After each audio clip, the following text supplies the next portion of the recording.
We are all taught the same lie about relationships.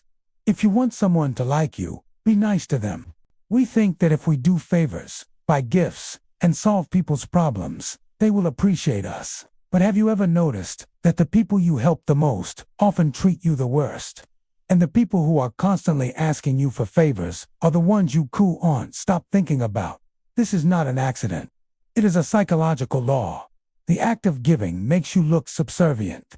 The act of receiving makes you look valuable. This is the Ben Franklin effect. It is the secret weapon used by politicians, seducers, and master negotiators to turn enemies into loyal followers. Today, I am going to teach you how to hack someone's brain by making them work for you.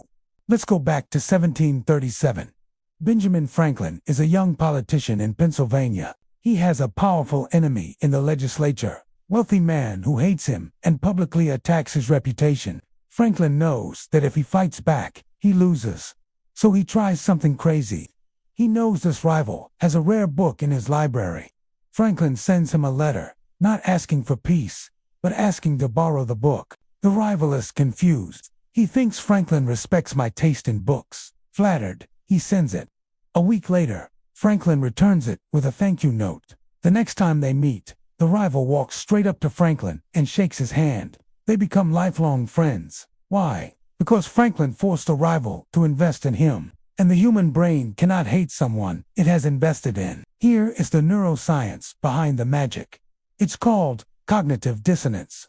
The brain always tries to align your actions with your beliefs. Action: I just lent my precious book to Franklin. Belief: I hate Franklin. This creates a conflict. The brain panics. It has to fix the conflict to stop the pain. Since it can't undo the action you already lent the book, it rewrites the belief. It changes I hate Franklin to I must actually respect Franklin. Otherwise I wouldn't have helped him. By asking for a favor, you force the other person's brain to rationalize that you are worth helping. You literally reprogram their opinion of you.